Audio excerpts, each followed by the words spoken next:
Hey, what is up, everybody? This is JP representing jpfitnesspro.com. If you guys are looking for one-on-one training, small group training, online training, or nutrition meal plans, please head on over to my website. Again, that's jpfitnesspro.com. That is the easiest way to contact me, or you can message me through any of my social media platforms. They're all linked down below. All right, I'm coming at you guys with the second video today to kind of make up for the brief lack of uploads the last couple of days. But again, just coming at you with another video. Today's tip is going to be something that I've already talked about, but I'm going to kind of show you guys because now that I'm in a gym and this gym has a lot of nice equipment, I can show you guys firsthand what exactly I mean. And today's topic is going to be about range of motion. And what I mean by range of motion, and the topic is just that a lot of people like to preach full range of motion. And while this is a good component of seeking optimal hypertrophy, I think that screaming and saying full range of motion, full range of motion, full range of motion, full range of motion, left and right is kind of a little misleading. The reason being that, yes, if you can achieve a full range of motion without injuring yourself or without compromising your form or technique, then yes, apply a full range of motion. So that's one reason why you might want to apply a full range of motion. Two, I would say apply a full range of motion if your goal is not mainly strength. And the reason why I'm saying that is, for example, if you're a power lifter and let's just say you can safely squat ass to grass, and you can do that, I don't recommend that most of your training be ass to grass, because again, powerlifters have to only reach a certain depth, and we want to apply the principle of specificity. So in that case, a lot of their training should be where their crease of the hip, I think the regulations for powerlifting are the crease of the hip has to go below the knee when looking at it from the side. So most of your training should be, you want to go to that depth. Now I'm not saying that you can't apply, if let's just say that same lifter can go ATG with no problems in good form, that lifter should not ever go ATG, because again, hypertrophy might be a goal if someone's primary goal is strength. Gaining muscle is a component of getting stronger. So it's kind of like strength, and under that umbrella would be, one of the things under that umbrella would be gaining muscle. So in that sense, yes, you could apply or program some ATG squats into your routine. But if most of your training is ATG, in my opinion, I'd say you're making a mistake, because again, your specificity is lowering. Yes, ATG squats are harder, but again, that's not what a powerlifter specifically needs to do in competition. It's not ATG squats. So what I'm trying to say is that depending on the situation, you may need to limit range of motion. Your full range of motion may not be safe, and it may not be optimal for the goals that you specifically want to do. Again, like the powerlifter example I gave.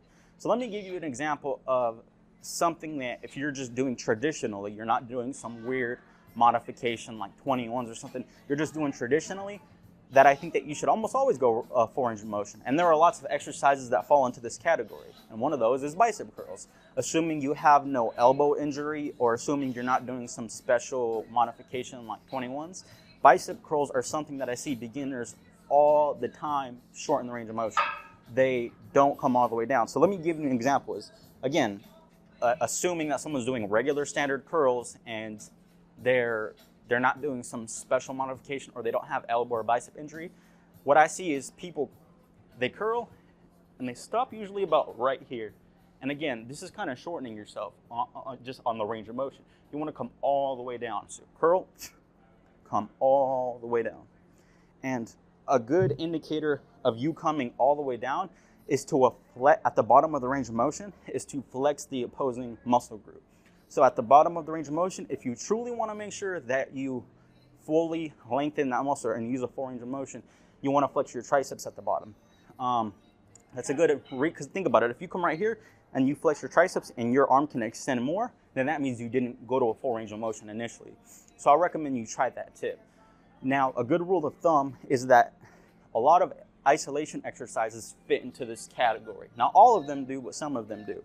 So exercises that you could probably and should probably achieve a full range of motion if you don't have any injuries and you're not trying to purposely modify it: tricep extensions, bicep curls, things like that. People who use hamstring curls, leg extensions. Now, there are certain exercises that are isolation, which you probably shouldn't do a full range of motion. For example, lateral raises. If someone doing a lateral raise and then they come all the way up here, that could potentially cause some shoulder discomfort. I know it does with me when I start going too high with the lateral raise. Now, to give you an example of an exercise, this is just one example of an exercise that full range of motion might not be a good idea, and a lot of exercises fit into this category. Squats, deadlifts, bench press. Again, a lot of them fall into this category, but I'm going to show you one today is a dumbbell remaining deadlift. This is just an example of an exercise that if you take it to a full range of motion, it might not be good. My form looks good to a point, but then it starts to falter. So again, from here, so a dumbbell RDL, you're just kicking your hips back. So there's going to be a certain part where I keep going, I keep going, I keep going, I keep going, and then you start to see some butt wing. And again, I'm not even full range of motion, keep going. Obviously, there's a certain point where it looks really, really, really ugly. But if I go, go, go, go, and stop it right there, it looks a lot better. So again, a dumbbell RDL and deadlifts in general are a specific exercise that you might want to limit range of motion. And again, it depends on the scenario and it depends on what your goals are. RDLs or deadlifts in general are one of those exercises where for strength, you have to go a full range of motion. Unlike squats in powerlifting, you have to do a full range of motion with deadlifts. You can't cut it short. Now, deadlifts are a different one where if your main goal is hypertrophy, you might not want to go full range of motion because not a lot of people lack the ability to bend over without causing any injuries to their lumbar spine. Again, my whole point of this video is to let you know that range of motion isn't, it's not a thing that you can just blanket every single exercise with. The individual, the type of exercise, injuries, and any modifications you may have. And I said individual and injuries because you could have someone not injured, but just based off maybe the lengths of their limbs compared to their torso, et cetera, might make it not okay. Like for example, someone with a smaller chest, front to back, their chest, and really long arms might not want to go full range of motion on a bench press. Again, might potentially hurt their shoulder. And what if their goal is not strength either? It might just be hypertrophy. So, stopping a couple inches short might help save their shoulders, and they'll still see some good results from it. If you guys have any questions, comments, please post them down below. I'll see you guys in the next video. Peace.